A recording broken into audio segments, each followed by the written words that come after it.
We saw the correct method of making a vegetable stock and how to get the best out of the clear broth packed with natural flavors.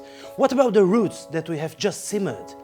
We'll see how we can make a nice vegetable cream soup. Correct simmering of the vegetables helps us to keep all those natural flavors and nutrients inside. We now have the prepared vegetables that we used for the stock. We simply use a bar blender or a vertical bar mix in order to puree them and make them fine and smooth and silky. Just put them in the mug. Add some of the vegetable stock to the vegetables. Set the bar blender and give them a good blend.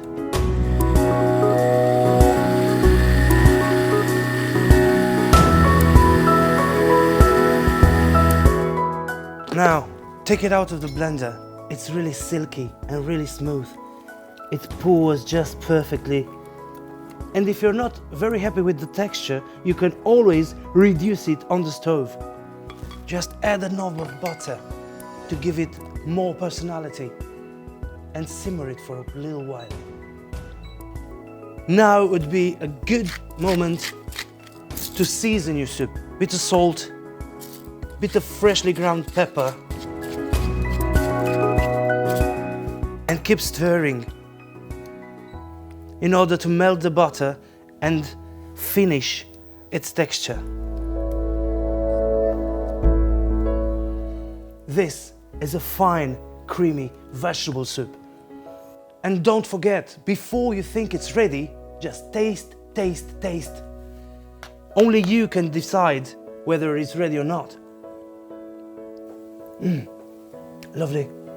Just look at this texture. It's really creamy. It's unctuous. It's really nice. Look at the color and think about what we used for this. Just vegetables, some fine herbs, water, a bit of salt, a bit of butter, and that's it. Usually, cream soups are not made with cream. Just try to remember this next time when you're thinking about a cream soup. Look at this, how it melts on the way to the plate. It's absolutely amazing. Just let your creativity work and think about how you should garnish such a great soup.